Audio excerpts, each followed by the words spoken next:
Hey guys, and welcome back to another Lost Bits video right here on TetraBitGaming, the series where we explore the unused, altered, and unseen content in gaming. So I recently made a video covering the pre-release content leading up to the full release of Kirby and the Amazing Mirror, one of my favorites in the Kirby series. Now, when making that video, I certainly wasn't expecting Nintendo to drop the game on the Switch Online service so quickly from making it, but as I said in that video, I'd make a follow-up around the time of its re-release, so here we are. And if you haven't heard yet, I recently released some new merch to commemorate the 10-year anniversary of this channel for a limited time. So if you'd like to grab some and support the channel, links down in the description. Anyways, we got lots to cover, so slap and suck up that like button once again. It's time to check out some more Kirby and the Amazing Mirror Lost Bits.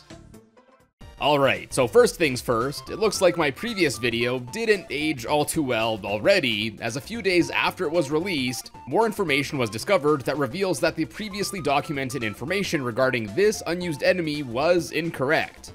Although for a while it was believed that this fellow was named Talkon based on some health bar graphics, more research was done recently by Sunny, the lead administrator of Kirbypedia, and it turns out that its name was actually Stoppy, and Tokon was actually an early name for the Bang Bang enemies seen in the game instead. Now, many of you had noted in the comments that this enemy looks like a stopwatch, and I guess Stoppy the stopwatch does make more sense for the name. And this also leads to the question of this fella who was previously believed to have been named Stoppy. Since it's been documented that the other enemy is now Stoppy, there's no other name graphic associated for this guy, so this nameless enemy is now just thought to be an unused variant of the shooty enemy. Anyways, it's cool that this has been cleared up now.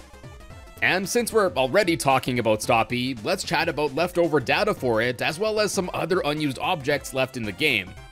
Now, although all of the associated sprites for Stoppy that we saw left over unused in the prototype build were completely removed for the final release, not only is coding for this enemy still found kicking around, but it can actually still be re-implemented too.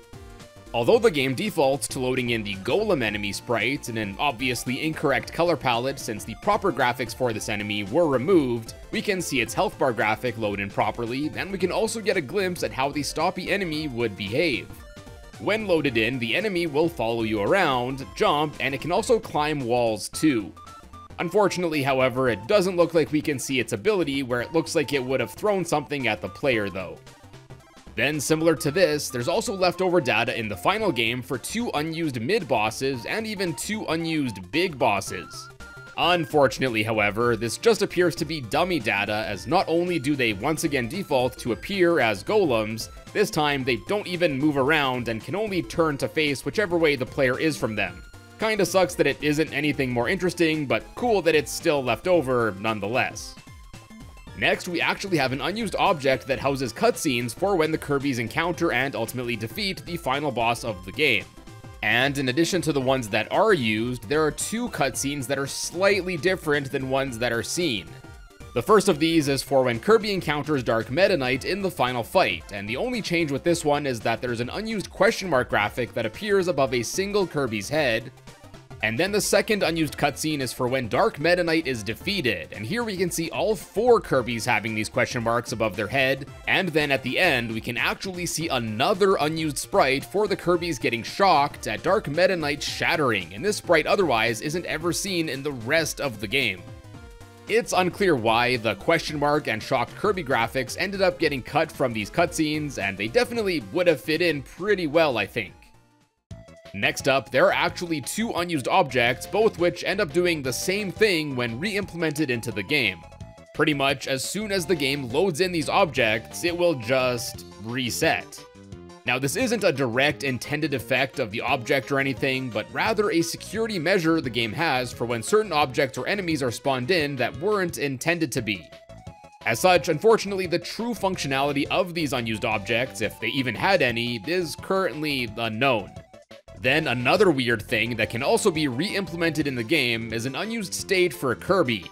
As you can clearly see, in this unused state, Kirby's graphics get messed up, and during certain frames such as running, his sprites will default to a shadow of something else, like other abilities or several other mid-bosses.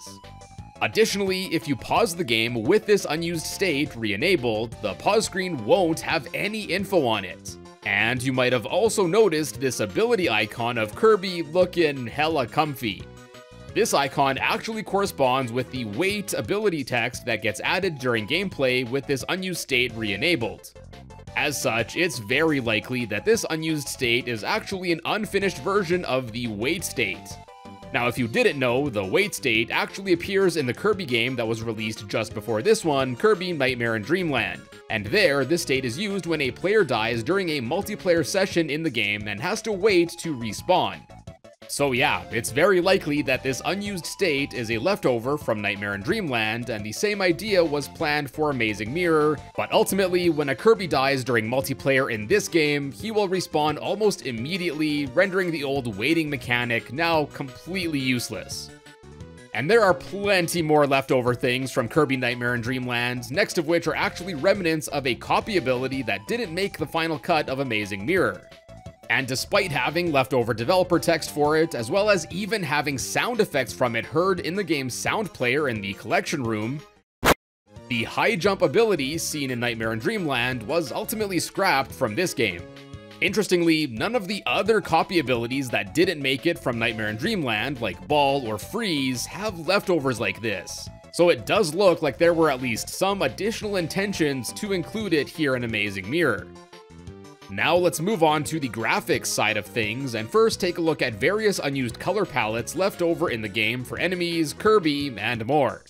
First up, we have unused coloring for Kirby's inhaling effect, where the unused version appears a bit brighter. The palette for the windows in Peppermint Palace can also be applied to the trees there to show it having a nice purple tree trunk, as well as different and frankly better shading. For enemies, there's a strange, almost completely black color palette meant for Waddle Doo, maybe for some sort of scrapped shadow variant. King Golem has an unused color palette which would have had him looking more yellow and wood-like, I guess compared to how he's ultimately seen. And then similar to the Shadow Waddle Doo, there's another unused color palette for the Jack enemies.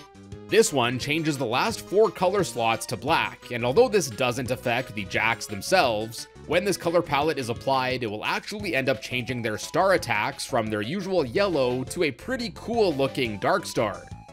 The Heave-Ho blocks also have an unused version of them which use another color palette, making them appear to have more brown rock-like coloring instead of just gray. And finally, of course, there are some unused color palettes for Kirby himself, but these changes are quite a bit more subtle. We can see stuff like Bomb Kirby's hat appearing more of an aquamarine color, his beam hat appearing slightly darker. Fire Kirby's color palette from Nightmare in Dreamland is left over here, where it used to have a green gem on the crown and the flame burning was lighter.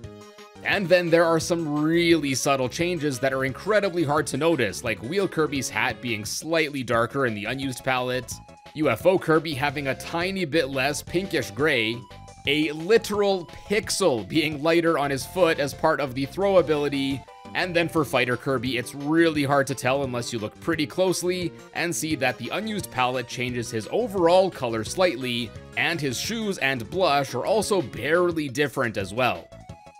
And finally, seemingly a leftover from the pre-release demo version of Amazing Mirror that I covered in my previous video, where unused leftovers of Kirby's Master Sword ability saw him in a green hat, an unused color palette for this ability also remains in the final cut, where the gem in the sword would appear green instead of red, just like it was seen in that prototype build. And now, moving on to full graphics that are left over unused in this game. First up are several early graphics of UI text, including Japanese text of graphics seen on the map screen, as well as some of the early unfinished stage name graphics, such as Mustard Mountain, which honestly kinda even looks like it says Mount Bin. Cabbage Cavern was missing its N at the end, and similarly, Carrot Castle was straight up just missing the S in the middle of castle, so Carrot Cat Tle was all that was there. Then next, as far as enemies and bosses go, we got a set of graphics for Dark Meta Knight for him doing a sideways jab attack, and this is actually another leftover of actual Meta Knight doing this move in Nightmare in Dreamland. We got these unused sprites for the droppy enemies swimming and walking in what looks like an also scrapped variant of them, where they would have appeared underwater donning these goggles instead of just appearing on land. There are unused sprites of the mini enemies seemingly jumping and falling, suggesting they were once planned to do more than just run around. There's an unused animation for the Gordo, specifically meant for the Kirby Wave Ride minigame.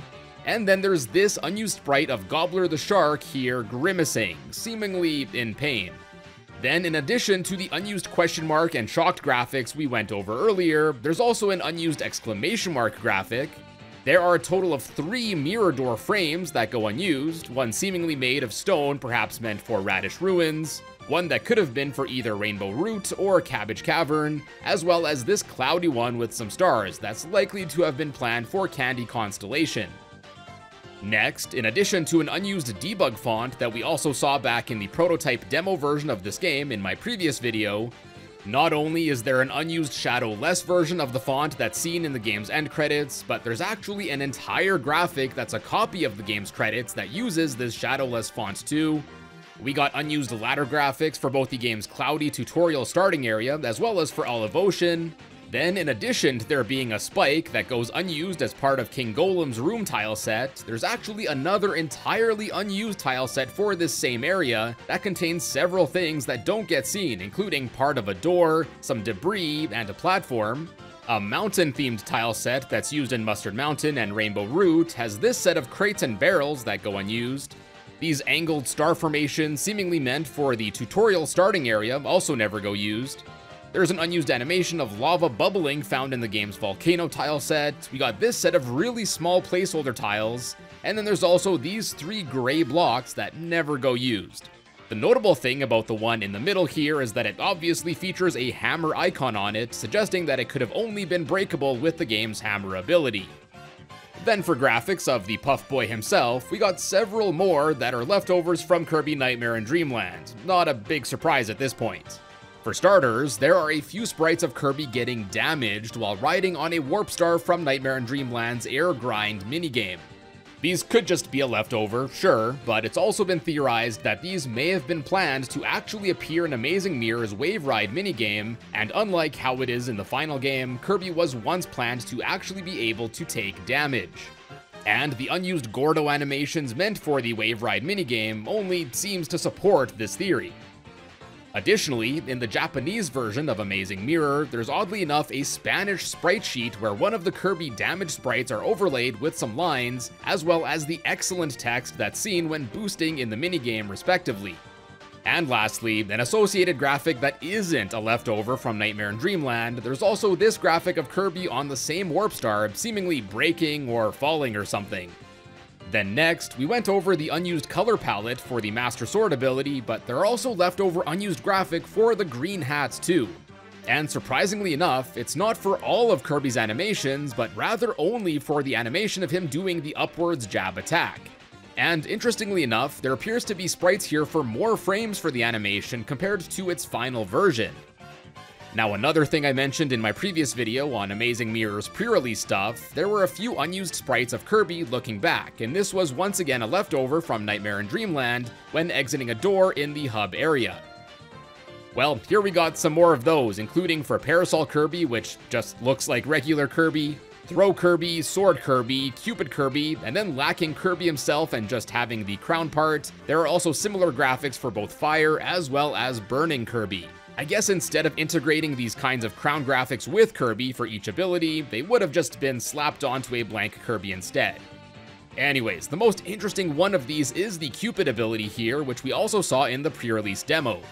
Now, Cupid isn't an ability that appears in Nightmare in Dreamland, so either the Cupid ability was once planned to be seen there, or alternatively, this and the rest of these sprites were originally planned to appear in Amazing Mirror 2. Next, we went over the unused Wait ability icon that can be reloaded into the game as part of the unused Kirby state earlier, but there are actually a few more unused ability icons left over too. First, in the Japanese regional release of Amazing Mirror, the Star Rod ability icon can be found with not only Japanese text, but also German too. And these are of course remnants from Nightmare in Dreamland, as the Star Rod doesn't make an appearance here in Amazing Mirror. And then, surprisingly, an icon that isn't just a leftover from Nightmare in Dreamland, there's this unused Kirby icon with an obviously incorrect color palette applied to it, but here's a mock-up of what it might have been supposed to look like. Now, it's unclear what this would have been meant for, and despite having proximity to hurt icons in the game, based on how jolly Kirby looks here and the graphic just having Kirby spelled out, it was probably just a default state or something.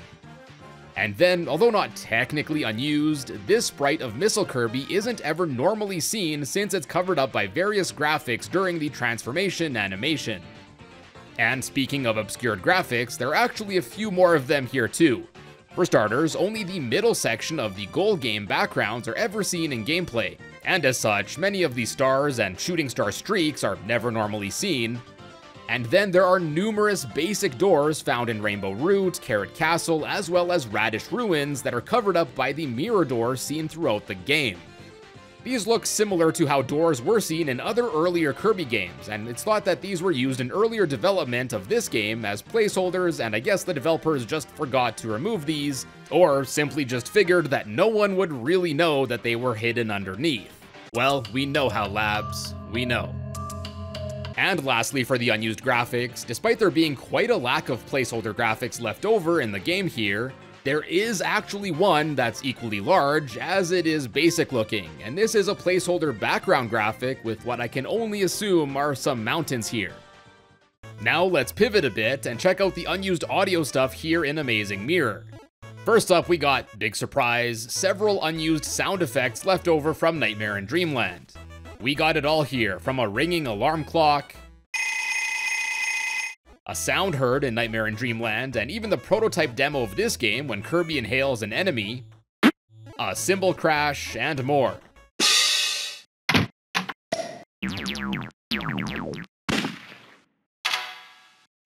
And then for sound effects that aren't left over and are simply just unused, we have a scraping sound, as well as samples of a chime, piano, and some string instruments playing a simple scale.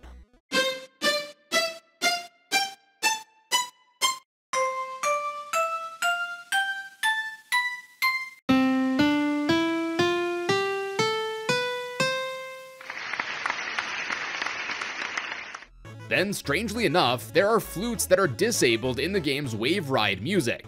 When re-enabled, we can hear how they would have come in around halfway through the song, but they don't really sound finished or good, so it's not a shocker that these ended up just being disabled.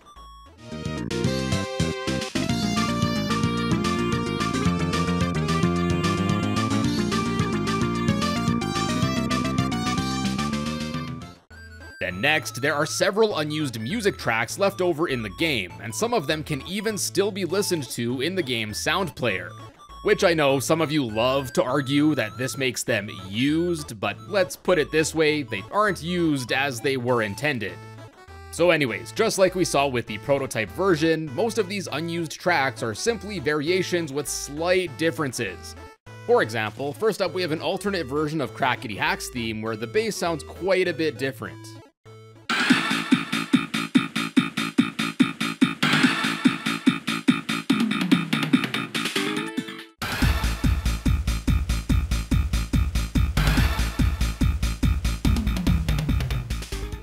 There's an alternate version of the forest or nature area track which has some horn sound doubling the bass rhythm.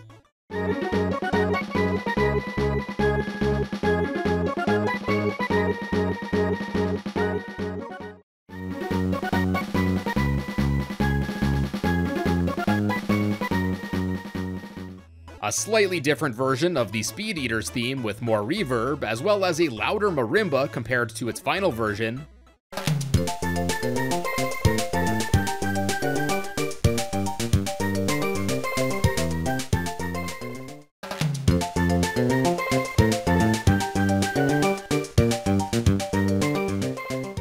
There are alternate versions of both the Ruins area and Castle or Building areas tracks where there is more reverb again.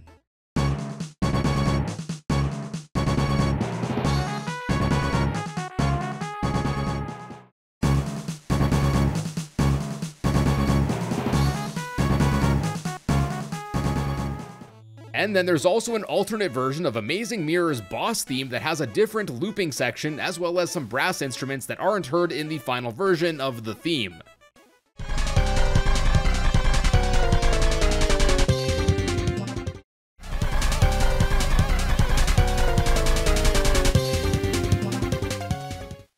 then in addition to all those alternate versions of themes from the game, there's actually one unique theme that goes unused, and this can also still be heard in the game's sound player as track 41.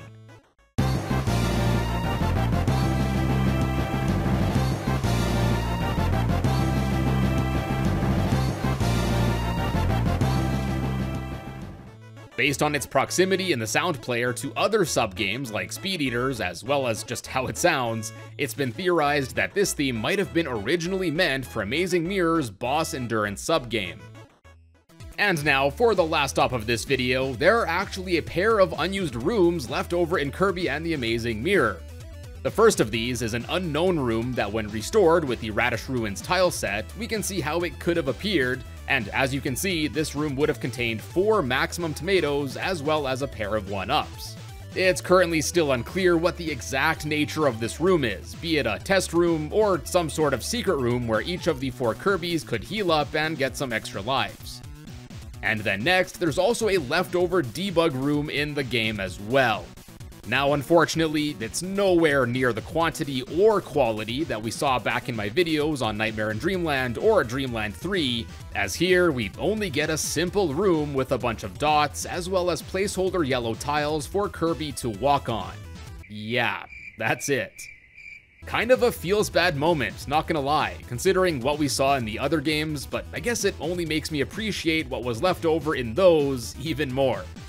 And I didn't want to spoil this amazing debug room too much earlier, but there's also a whole tile set associated for it that goes unused. And it includes various things, some of which we saw in my earlier Kirby videos with the debug rooms.